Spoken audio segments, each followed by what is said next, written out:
বাচ্চার মা হয়ে রাত জাগার পরে সকালে সবার নাস্তার ব্যবস্থা করে দিয়ে মাছ গোস্ত কিংবা শাকসবজির বাজার করেও রান্নাবাড়ি করে খেতে খেতে যখন 4টা বাজবে তখনই বোঝা যায় আসলে সংসারের আসল মানে। আসসালামু আলাইকুম, সবাই কেমন আছেন? বেশ কিছুদিন ধরেই বাসায় তরি তরকারি ছিল না। হিয়ার বাবা একটানা কয়েকটা ডিউটি করে বাসায় এসেছে, তাই আজকে সবাই যাচ্ছি বাজারে কাঁচা তরি তরকারি বাজার করব বলে। রাত জাগার কারণে সকালে উঠতেও দেরি হয়, আবার উঠে খাওয়া দাওয়া করে বাজারে আসতে আসতেও অনেকটাই দেরি হয়ে গেছে। তারপরেও যেহেতু কাঁচা তরি তরকারি কিনতে হবে, দেরি করে হলেও এসে গেলাম। আর বাজারের পাশেই মুখ ও বধির মানে যারা কথা বলতে পারে না তাদের একটা স্কুল ছিল, আর সেই স্কুলের চারদিক দিয়েই এই ব্যানানা ম্যাঙ্গো গাছগুলো ছিল, যেগুলো অনেকগুলো মাটির সাথে ঝুলছিল। আর হুড় তো এত ছোট, তাও নিজে নিজেই টাচ করতে পারছিল, তো খুব ভালো লাগছিল, তাই একটা ক্লিপ নিয়ে নিয়েছি। বাসায় কিছু স্ন্যাক্স বিস্কিট চানাচুর লাগতো, সেগুলো কেনার জন্য এই দোকানগুলোতে ভালো রকমের বিস্কুট পাওয়া যায়।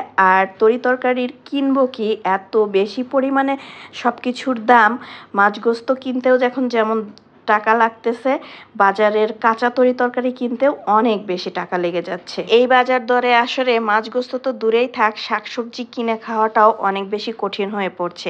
আজকে তো কোনো মাছ কিনবো না, তরি তরকারি শাক কিনবো। বাজারে আসলেই আমার যে কোনো একটা শাক নিতে হয়। দেখা যায় বাজারে আসা ছাড়া বা হিয়ার বাবা না থাকলে শাক খাওয়া হয়ই না। এই তো বাজার সব নিয়ে রেডি করে সব চলে এসেছি বাসায়।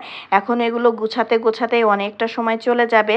তার আগে আপনাদের সাথে একটা পার্সেল শেয়ার করি। আমি একটা ড্রেস অর্ডার করেছিলাম, আর গরমের জন্য এই ধরনের বাটিকের ড্রেস পরতে আমার খুবই ভালো লাগে, খুব কমফোর্টেবল হয়। আর এই ফেব্রিকটা এত বেশি সুন্দর ছিল, সাথে কালার কম্বিনেশনটা মাস্টার্ড কালারের অ্যাশ কালারের সাথে কম্বিনেশন করা ওড়না, আর পায়জামাটাও ছিল একদম মাস্টার্ড কালারের।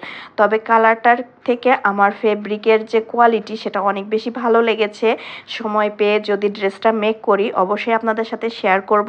আপনাদের কাছে ড্রেসটা কেমন লাগলো অবশ্যই কমেন্ট করে জানাবেন। তো এই তো আমরা এখানে 2 ধরনের বিস্কুট আর এই যে চানাচুরগুলো এনেছি, এগুলো এখন বয়ামে ঢালা হচ্ছে। হিয়ার বাবা যেহেতু থাকে না, তবে বাসায় যতটুকু সময় থাকে সে আমাকে যতটা পারে হেল্প করে। শহরের বাসাবাড়িতে আমরা কিন্তু হাজব্যান্ড ওয়াইফ আর বাচ্চা ছাড়া তেমন কাউকেই পাওয়া যায় না হেল্প করার জন্য, তাই একটু যদি হাজব্যান্ড স্ত্রীদেরকে এভাবে সাহায্য করে তখন কাজগুলো কিন্তু অনেক বেশি সহজ আর সুবিধার হয়ে যায়। সেই সাথে বাজার থেকে 4 কেজি কাঁচা আম নিয়ে এসেছি, কিছুটা আমসত্ত্ব বানাতে হবে যেহেতু আমসত্ত্ব শেষ হয়ে গেছে। আর সারা বছরের জন্য কাঁচা আম আমি সংরক্ষণ করি, আমার বাসাতে আম ডালটা খুবই চলে, এই জন্য সারা বছরের জন্য আমাকে কাঁচা আম সংগ্রহ করতে হয়।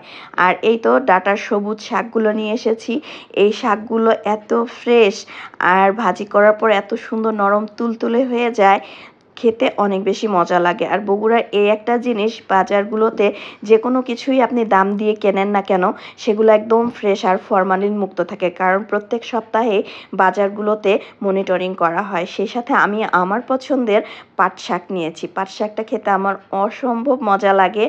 আর আজকে কিছুই করব না, গতকালের 2টা তরকারি আছে, এখন বাজার গুছিয়ে নিয়ে সবুজ শাকটা ভাজি করব, তা না হলে শাকটা শুকিয়ে যাবে, তখন আর খেতে ভালো লাগবে না। পাটের শাক কালকে ভাজবো। আর এদিকে এই যে কিছু শশা নিয়ে এসেছিলাম, সব কিছুই একদম ফ্রেশ ফ্রেশ পাওয়া যায়। আর আমার পছন্দের ধুন্দুল, এই সবজিটা আমার ভাজি থেকে শুরু করে তরকারি সব কিছুতেই খেতে অনেক বেশি মজা লাগে। আর আমি যেহেতু লেবু খাই এই জন্য ফ্রেশ কিছু লেবু নিয়ে এসেছি।